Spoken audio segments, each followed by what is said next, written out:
Bonjour à tous et bienvenue, merci d'être avec nous sur bigwebtv.fr. Si vous nous rejoignez, c'est désormais l'heure de Rugby Time, votre rendez-vous rugby tous les dimanches soirs avec notre consultant. Il est actuellement à l'écran et c'est Philippe. Bonsoir Philippe.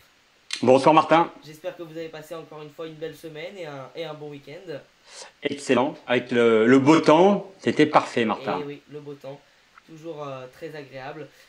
Et on va donc aujourd'hui revenir sur le top 14 et la Pro D2 comme d'habitude. Et on va commencer sans plus attendre par voir les résultats de top 14, à commencer par Montpellier qui jouait face à Castres et la victoire 43-10 de Montpellier, hein, Philippe.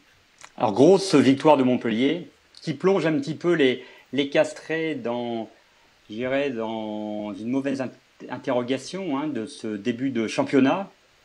Les Castrés qui ont un peu de mal depuis la première journée à retrouver leur allant des deux dernières saisons. Mais bon, je pense qu'il y a des petits réglages encore à faire Martin. Donc je disais grosse victoire de Montpellier, bien aidé par un fait dans le match, c'est-à-dire l'expulsion de Beatty au bout de, je crois, une vingtaine de minutes de jeu. Et bien évidemment, ça a beaucoup influencé le score, surtout le fait de prendre 40 pions, peut-être un petit peu sévère pour les Castrés. Pour Montpellier, c'est tout bonus, sans mauvais jeu de mots, Martin, parce que effectivement, bonus offensif acquis, excellente chose pour Montpellier, face à un adversaire direct pour les places qualificatives à la fin de la saison. Donc c'est aussi un deuxième élément très très intéressant pour les Montpelliérains. Et puis Montpellier surfe sur le succès de la semaine dernière acquis à Clermont, ce qui leur permet de, on le verra Martin, bien figurer sur le classement de ce top 14 après 4 journées.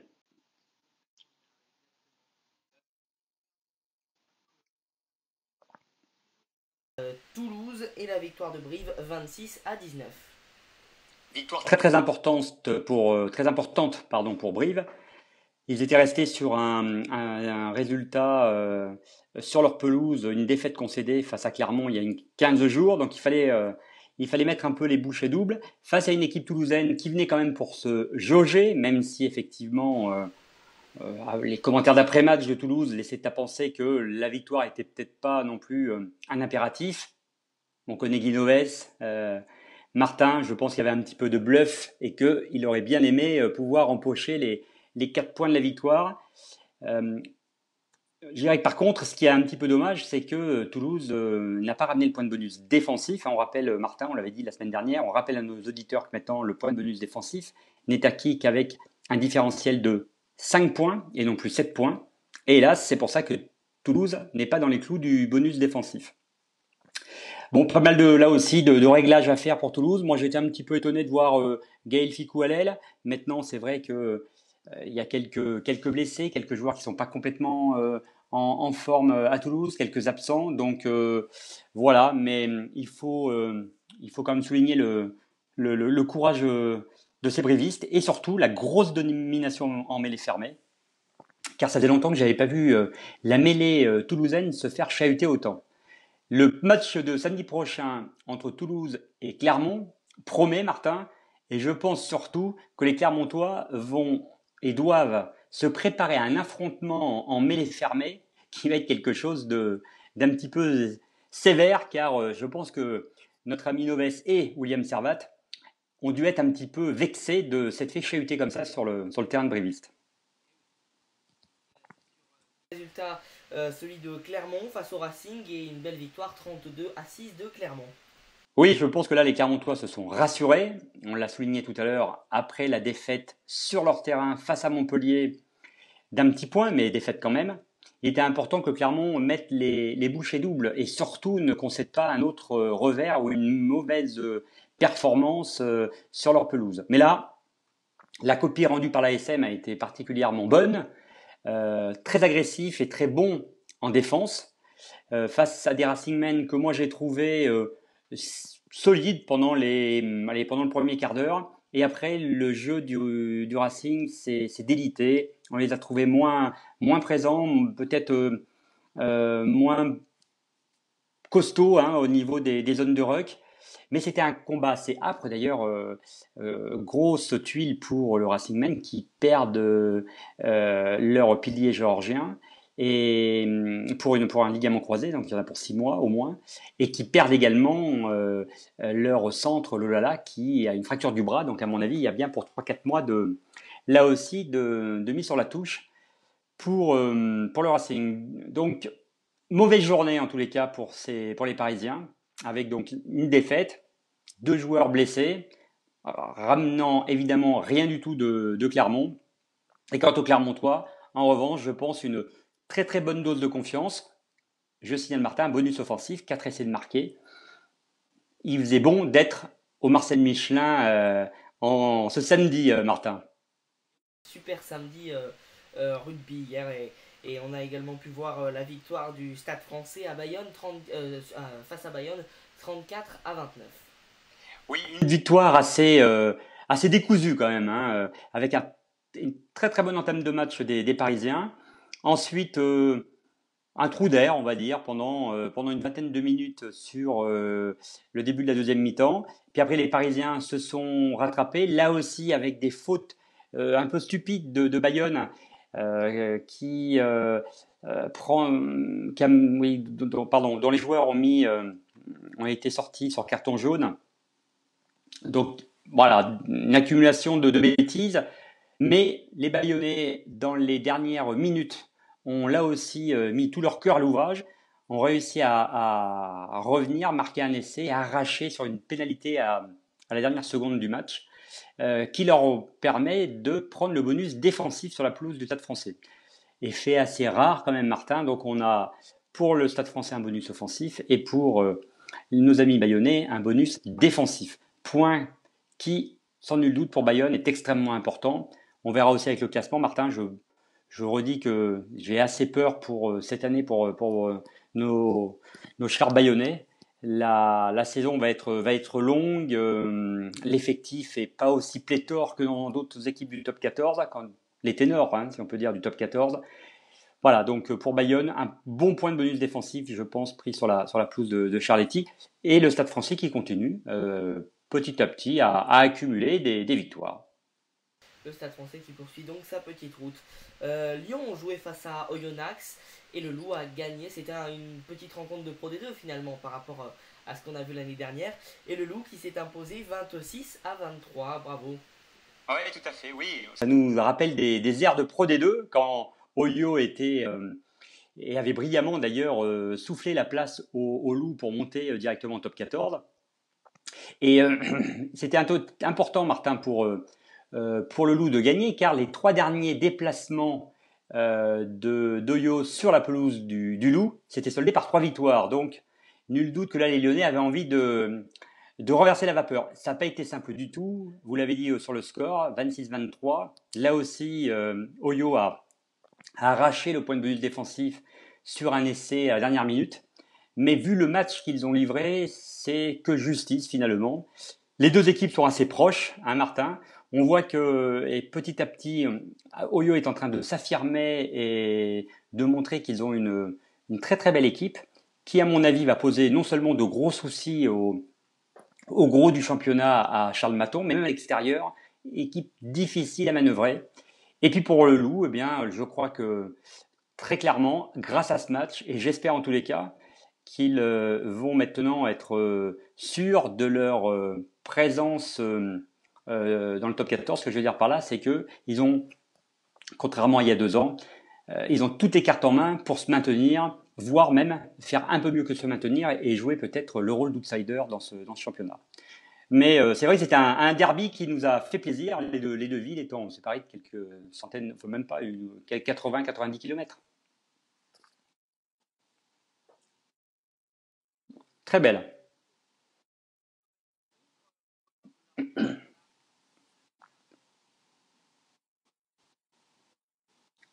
Oui, le résultat est assez logique hein, pour des Grenoblois plus entreprenants que les Rochelais. La Rochelle qui était restée sur un très très bon match hein, la semaine dernière, on l'avait vu Martin face à Toulouse. Là, l'affaire était quand même plus compliquée. Je vous l'avais dit, Martin, Grenoble, depuis le début de la reprise du championnat du top 14, est une équipe très très compliquée à jouer. Hein, ils avaient frôlé la victoire à Clermont lors de la première journée. Et derrière, ils enchaînent les très très belles performances et les résultats probants. D'ailleurs, la meilleure preuve, les 4 matchs que Grenoble a joués, que ce soit par un bonus défensif ou un bonus offensif, ils ont toujours marqué un point de bonus. Ce qui veut bien dire que cette équipe a du coffre, hein, en ce début de saison. Maintenant, les Rochelais n'ont pas démérité et je pense que ce genre de match, là aussi, peuvent leur montrer qu'il va falloir qu'ils croient en leur capacité. C'est vrai qu'ils ont eux aussi peut-être un effectif un petit peu court, un peu comme Bayonne, et on le verra aussi, ça va pas être simple, hein, pour La Rochelle. Mais je pense que ce type de match contre Grenoble, c'est un match qui doit leur servir pour la suite du championnat. Très bien Philippe. Alors en football, Paris a son Zlatan. En rugby, Toulon a Michalak, puisque Toulon donc, jouait donc face à Bordeaux. Et Toulon a battu Bordeaux 18-13 grâce à Frédéric Michalak, qui a inscrit toutes les pénalités de la... Les 18 points, Martin, voilà, absolument. Exactement. Mais petite copie, hein, rendue par Toulon. Deuxième petite copie. D'ailleurs, ça commence à agacer notre Bernard Laporte national. Donc je pense que si ça continue dans un match ou deux, il va y avoir une tempête sur la rade, Martin. Mais ça, on peut lui faire confiance à notre ami Bernard Laporte. Mais c'est vrai que le jeu de Toulon, là aussi, n'est pas encore tout à fait bien huilé. Je l'avais souligné la semaine dernière, il leur manque quand même des joueurs et des joueurs clés, hein, à Toulon. Donc sans nul doute que quand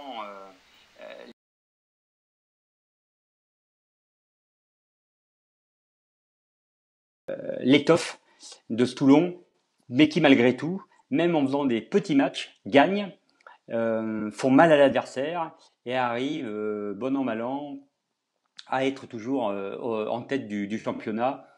Je le redis, hein, ça va être compliqué cette année de s'opposer à cette équipe toulonnaise.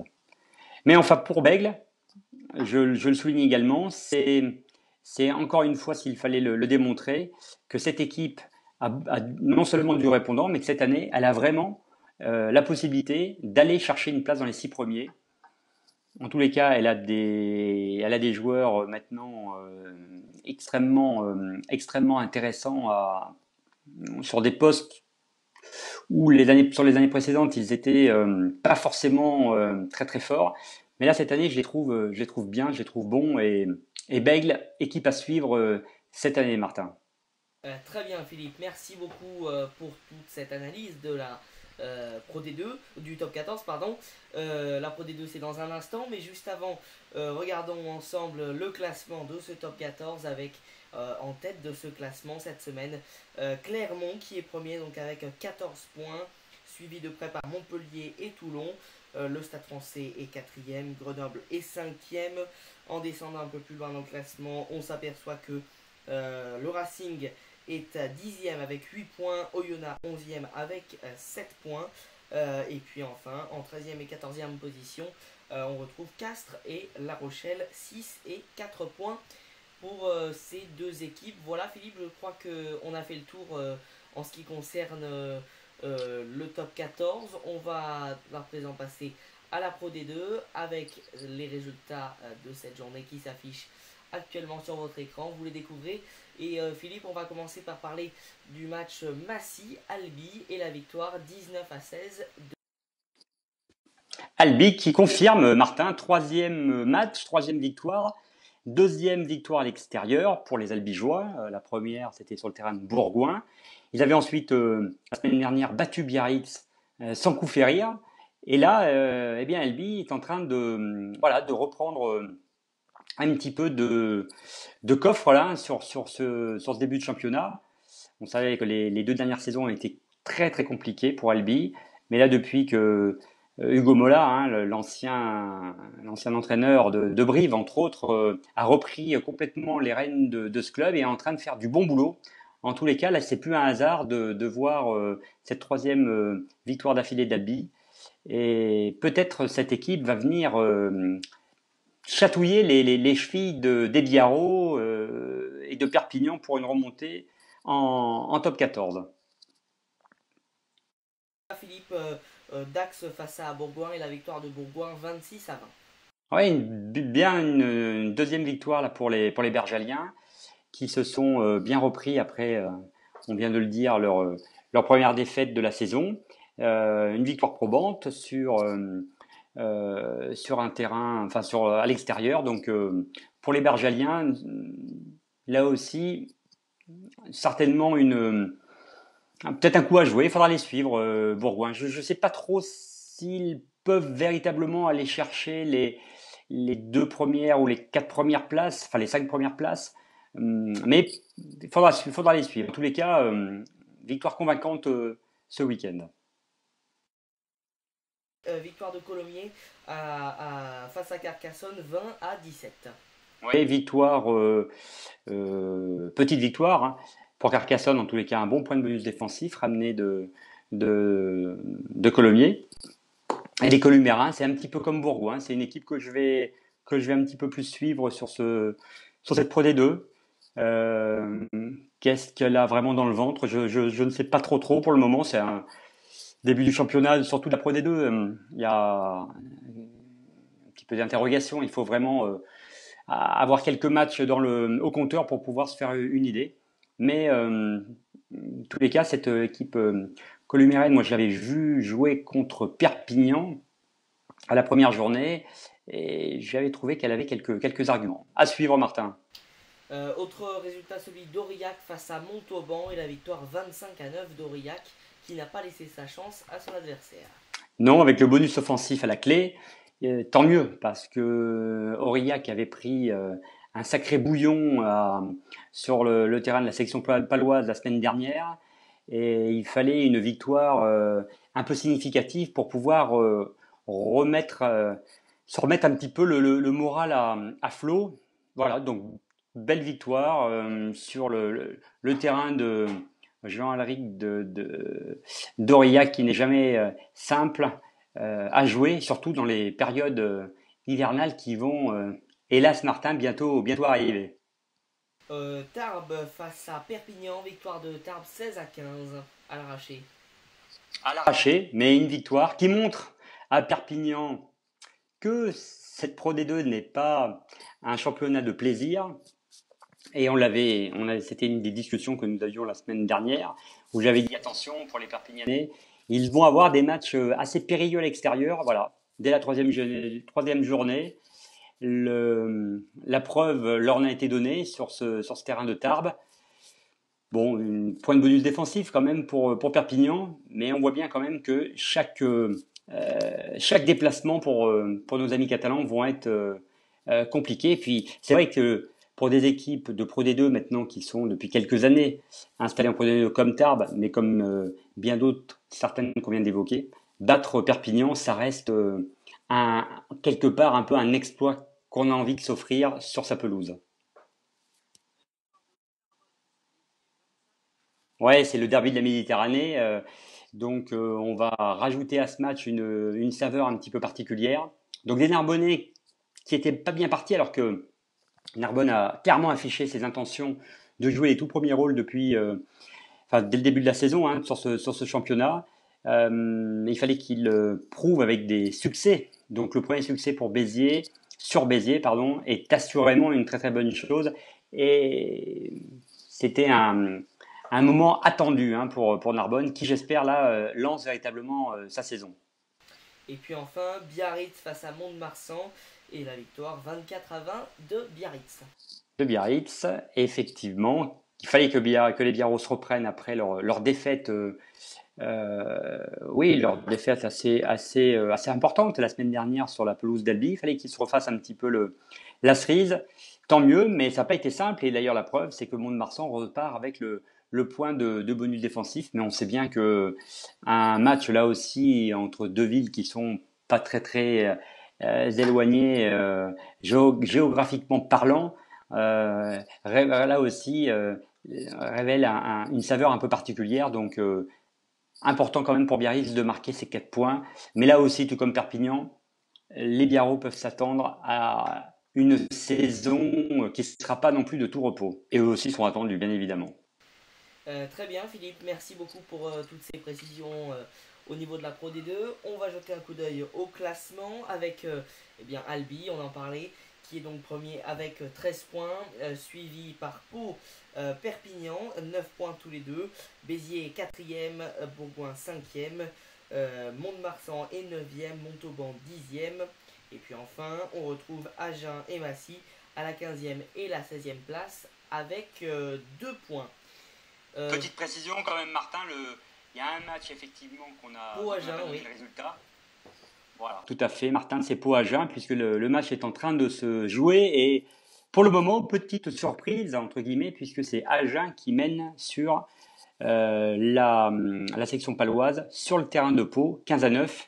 Il reste quand même une mi-temps pour que les choses peut-être s'inversent pour les Béarnais. Et pour tout vous dire, en fait, l'émission est enregistrée avant, mais est publiée à 20h30. Donc je vous invite à aller voir le résultat sur des sites internet spécialisés en rugby, pour ne pas les citer. Merci beaucoup Philippe, je crois qu'on a fait le tour encore une fois ce soir. La technique était au rendez-vous, vous y étiez là, c'était la soirée parfaite. C'était la soirée parfaite après un week-end parfait de rugby, Martin. Merci beaucoup Philippe et on se retrouvera la semaine prochaine. Avec plaisir. Bonne soirée à vous Martin et à tous les auditeurs. Merci.